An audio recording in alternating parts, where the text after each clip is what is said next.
Canada quietly breaking up with American brands? Something huge is unfolding in Canada, and it's happening so subtly that many people don't even see it. American brands that were once a permanent fixture in the Canadian marketplace are slowly losing their appeal. But this isn't a political protest or a boycott. Instead, Canadians are simply saying no to the big, the bland, and the outdated, and yes to brands that feel personal, authentic, and truly valuable. Which American brands are losing ground? And who's winning over Canadian consumers? The answers might surprise you. Here are 6 American brands that are gradually losing their foothold in Canada. Starbucks used to be the go-to spot for coffee, a place to grab a latte and feel like you were holding a piece of a global lifestyle. But by 2025, that green siren is slowly losing its appeal. While still a familiar name, more Canadians are walking past its doors in search of something more personal and community-oriented. The main reason? Boredom. Every Starbucks location looks and feels the same layout, menu, and service style. This lack of uniqueness has opened the door for local coffee shops and Canadian chains like Pilot Coffee Roasters and JJ Bean. Even a revitalized Tim Hortons is stealing market share. These alternatives offer what Starbucks can't: carefully sourced coffee, transparent origins, and a welcoming space run by people, not a boardroom in Seattle. Interestingly, price isn't the biggest factor anymore. Canadians are willing to pay more for an experience that feels authentic and aligns with their values. In major cities, some Starbucks locations are quietly shutting down, not because they're failing, but because local alternatives are simply winning on experience. Young people, in particular, are switching to trendier, more socially conscious options. They care about where the beans come from and how the cafe treats its staff. For them, coffee is about identity and how they express themselves. This shift shows that Starbucks' once unbeatable consistency has now become its biggest weakness. Amazon, the price of convenience. Amazon once revolutionized shopping with one-day delivery and rock-bottom prices. Canadians went all in on the promise of ultimate convenience. But by 2025, many are asking a deeper question: is convenience really worth it? Stories about warehouse working conditions, environmental impact, and small businesses being unfairly outcompeted are chipping away at Amazon's invincible image. As consumer awareness rises, so does the demand for better, more responsible options. Local platforms like Well.ca, Simons, and Canadian-run Shopify stores are gaining attention. They may not offer one-hour delivery, but they provide something Amazon can't: transparency and peace of mind. Millennials and Gen Z are leading the charge, willing to wait an extra day or two if it means their money supports ethical businesses. Even the once indispensable Amazon Prime is being reconsidered. Amazon isn't disappearing, but its influence is waning. This sends a clear message: Canadians are no longer enchanted by speed alone, they're making conscious choices, weighing social impact and transparency. McDonald's, the Golden Arches lose their luster. The Golden Arches are a global symbol of fast food, but they're not shining as brightly in Canada.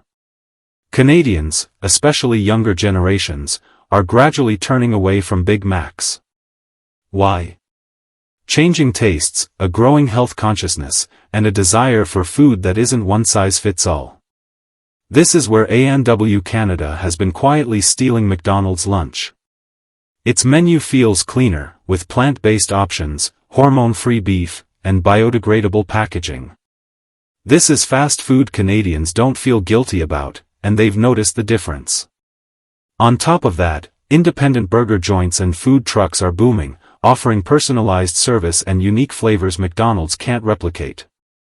As food literacy rises, many Canadians no longer want to eat something they can't pronounce or trace. McDonald's faces a major challenge: it's not just competing with other chains but with a generation that prioritizes sustainability, transparency, and personal values. Walmart, the king of convenience, shows its age. Walmart was once the king of one-stop shopping. But by 2025, its massive stores and endless aisles are starting to feel outdated. Convenience alone is no longer the deciding factor for consumers. Canadians are asking tougher questions. Where was this product made? What were the working conditions like? Do I really want to support this brand? As awareness of product origins and social impact rises, alternatives are gaining ground. Dollarama and Costco offer savings without the ethical baggage. Costco's bulk buying strategy promotes smart savings, while Dollarama provides a quick, convenient solution for everyday needs. But the most significant shift is the rise of localism. Canadians are willing to pay a little extra to support independent shops and co-ops. For them, principles and social responsibility have become the real criteria. While Walmart has tried to adapt with e-commerce and green campaigns, many Canadians see these efforts as superficial. Walmart still exists, but it's no longer the default choice. Uber Eats, the price of a meal on demand. Uber Eats once offered the ultimate food freedom, but in Canada, this convenience is facing serious challenges. Consumers are no longer just focused on speed, they're considering who they are supporting with every order. The main issues are cost and fairness. Service fees are rising, drivers' wages are low, and partner restaurants are squeezed on margins. Consumers are asking if this level of convenience is worth it. This has opened the door for local platforms like Skip the Dishes, which focuses on sustainable partnerships with local restaurants. There's also a growing grassroots movement of Canadians calling their favorite restaurants directly to ensure 100% of the money reaches the people making their food. This is a redefinition of brand loyalty where consumers want to support the right people. Uber Eats still holds sway, but its influence is waning. In a country where support local is a lifestyle, Canadians are willing to wait longer or even pick up their own orders if it means their money and values are going to the right place. Meta, the digital ghost town. Meta, once the heart of digital life, is becoming a digital ghost town for many Canadians. They're not just spending less time on it, they're actively leaving. The reasons are clear: privacy concerns, algorithm fatigue, and a sense that the platform is detached from how Canadians want to connect. Facebook is no longer the hub for vibrant conversations. For younger users, it's like email, something that exists because it has to, not because they want it.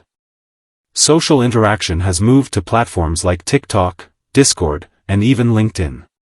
Content creators, businesses, and news outlets are also pulling back as organic reach plummets and monetization opportunities dwindle. Meta's efforts to rebrand haven't truly convinced Canadians. They want a genuine digital space where they feel respected and in control. Canadians aren't boycotting Facebook out of anger, they're simply done. The platform no longer fits how they live, connect, or share information, and they've moved on. The bigger picture: Canadians are increasingly seeking brands that offer real value, authenticity, and transparency. This is a profound shift in consumer habits, and it sends a clear message to any brand: to succeed in Canada, it's no longer enough to be big or convenient. You have to be meaningful.